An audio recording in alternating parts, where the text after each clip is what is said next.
İşler nasıl? Valla durgunluk var isterseniz. Evet. Çok şükür buna. Ne kadar yani böyle tahammül edilebilecek bir boyutta mı? Yani ister istemez tahammül edebilir. Esnaf zor durumda gerçekten. Uçak kendi de kesti mi? Valla kesmedi ama kesmek üzere yani. No, çaldaki ama Leyla ki bunlar. Basit değil. Lebur bırak. Amçuna abi deriji. Apırsi.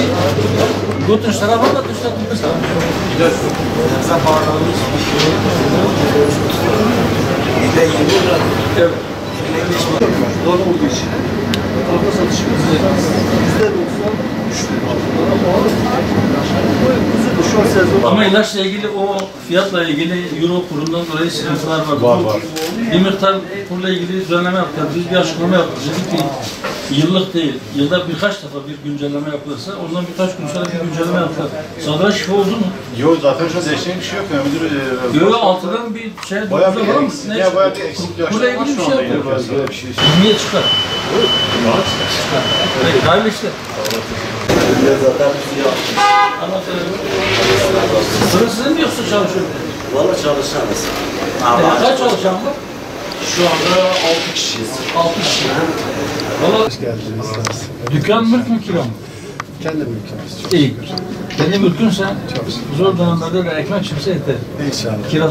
Kiracı olanların işi biraz daha zor. Biz de tabii uzun yıllar esnaf. 5 yıldır bu işi yapıyoruz. Evet. Van'ın son 8-9 aydır ekonomisi İranlı vatandaşların üzerinden yürüyor. Bunu inkar etmememiz lazım. Bir de eğer kimlikle pasaportsuz giriş çıkış olsa Tabii ya pasavan dediğimiz olay vardı Evet. eskiden. Yani günübirlik 2 günlüğüne gelip girip çıkabiliyorlardı. İstedikleri alışverişi yapıyorlardı. Ve ben son dönemde bayramda şeye gittim. Nedir onun ismi? İran'a da gittim bir iş anlaşması için gelme. Kapıda da problem yok. Yani hem bizim kapıda hem bunların problemi. Hiçbir zorluk çıkmıyor. Rahatça giriyorsunuz, çıkıyorsunuz. Hem bunu değerlendirmemiz lazım. Buna emin olun. Eğer biz bu standartlarda yürürsek Van Doğu Anadolu'nun Paris'i olur. Şimdi Iraklar gelmeye başladı. Evet. Bu konuda sizin yardımlarınız. yani sınır kenti olmanın avantajlarını yaşamak. Tabii canım. Özel. Yani niye Tekirdağ, niye Lüleburgaz, Bulgaristanlıları yaşıyor? Biz niye yaşamayalım? İnşallah o şükürler. Teşekkür ederim. Allah razı olsun inşallah.